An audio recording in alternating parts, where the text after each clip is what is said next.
قال لك أنهم لا يمثلون الحداثة. أبا أصيل أنا لن أكون كالدكتور أغوص في الدغمائية والخطاب الخشبي وأرجو أن يعمل أيضا بالقانون الذي يقول الأصل في الطاغية في الظالم أنه أساس البلاء، يعني هو يأخذ نص ويترك نصا آخر. أما فيما يتعلق بأبناء الحكام الحاليين أنا أعطيك معلومات دون أن أسمي أسماء، لأنني كنت أريد أن أجلب ملفات عن غرامياتهم في أوروبا ويصورون. طيب لا ندخل في هذا الموضوع، خلينا بالموضوع الدسم. يعني مبدئيا عندما يصل أحدهم إلى دوائر القرار أول عمل يقوم به هو إبادة كل المثقفين والذين لهم أهلية وإمكانية على التغيير. ثم بربك كيف يمكن لابن زعيم، يعني أحد أبناء الرؤساء من مواليد 1972 والثاني 1972 والآخر 1961، كيف يعني يمكن تريد أن تقول أولاد؟ يعني أولاد أنا أرجو أن تطلب لهم حليب نيدو يعني إن شاء الله، وربما حليب نيدو يتبرأ منهم يقول لا أريد أن أنجس نفسي. إذن كيف يمكن لهذا أن يصبح عقيد ركن في ظرف سنة؟ نحن نعرف أن العسكري التارية تربي رجالا يخشون الإنسان. خلال سنة صار أحمد علي عبد الله صالح عقيد ركن، مسؤول القوات الخاصة، رئيس الحرس الجمهوري. من هذا؟ ابن بجدتها. يا أخي العبقريات في علم النفس التربوي لا تورث. موزار ما ورث ابنه، بيتهوفن ما ورث ابنه، الفارابي ما ورث ابنه. كيف هؤلاء يورثون أبنائهم؟ ثم للأسف الشديد يدخل في حرب مع مجتمع يمني لا يعرف المعادلات القبائلية، على الأقل يتعلم من أبيه كيف يوازن بين القبيلة، وأبوه بفضل هذا المنطق القبلي بقي 25 سنة في الحكم. وللأسف الشديد يريد أن يصبح رئيسا على أنقاض الحوثيين. أيعقل؟ يصل إلى السلطة على الجماجم. حاكم عربي آخر ابنه في ظرف سنة صار عقيد. لما نشبت تظاهرات في منطقة معينة تصور كان قائد المدرعات وذهب. وين هذا؟ وين؟ نعم وين؟ في بنغازي. أحدهم كان قائد المدرعات خميس، يعني معروف في المؤسسة العسكرية. فتصور كان الفخر أنه قتل هذا وذاك وذلك. إذا للأسف الشديد أن أبناء الرؤساء الذين سيأتون، نذهب إلى تونس، حاكمة قرطاج ليلى طرابلسي زوجة زين العابدين بن علي، ويوجد كتاب لنيكولا تو يسمى حاكمة قرطاج أو الاستيلاء على تونس.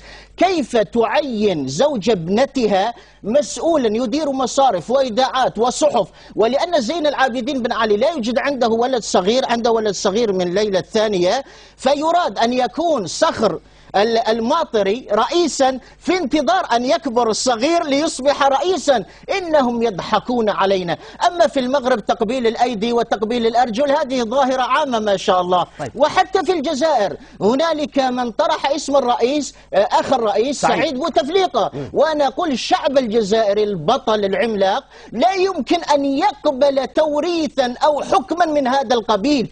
الشعب دفع 1.5 مليون شهيد من أجل أن يصنع قراره. وهكذا في العالم العربي لا يمكن إذا كان أجدادنا قد فرطوا مع الطغاة السابقين وسمحوا لهذا الطاغية وذاك الطاغية أن يبيد وأن يقتل وأن ينفي وأن يسحل وأن يغتصب وأن تصور يا أخي فاطمة درويش ذهبت إلى البرلمان الأوروبي من دولة عربية الذي اغتصبها ابن حاكم عربي. أيعقل؟ للمغتصبين أن يحكموا؟ كاين التفاصيل. خلينا بالموضوع السياسي. دكتور، أولا هذه المعلومات التي ذكرها الأستاذ وخصوصا فيما ذكره فيما أعلمه أنا، وهذه طبعا موثقة، في بنغازي ظهرت الشرطة، لم تظهر لا مدعاة ولا قوات مسلحة ولا يشك أحد من أبناء القائد في هذه الحادثة. وهذا بالتوثيق. أما وضع القصص هذه ربما من أجهزة كيف ترد على البقية؟ كيف ترد على التي أقول بها؟ أولا حينما مات المرحوم عبد السلام جاء الرئيس الشقيق عبد السلام عارف، جاء عبد الرحمن عارف. نعم. هل كان أسوأ؟ انديرة غانم هل كانت أسوأ؟ بنزير بوتو هل كانت أسوأ؟ جميل. لماذا نظلم الناس؟ إيزابيل زوجة أخوان بيرون كانت أسوأ؟ كانوا حكام جيدين. فإذا مسألة استخلاف ليست من بيب وحكم على الناس مستقبل. دكتور صبي فدق سنوات غير المقبل مريبل طيب الصفات كذلك مصادرة لحقوق الشعوب، ألا يقضي على الشعوب بالنهب بكل شيء؟ ماذا؟ يعني أنت تنكر تستطيع الآن رئيس حضر الرئاسة أن بعضهم تقيس الآن كل نتحدث عن ما الآن فهذه مسألة فردت عن ضريبة الفقه القانوني من أعطى صحيات أن واشنطن أن يأخذ الدولة أن يشترى ويمقت الجنون ما أطلق إن هذا الدستور صحيات إسلاع الله دستور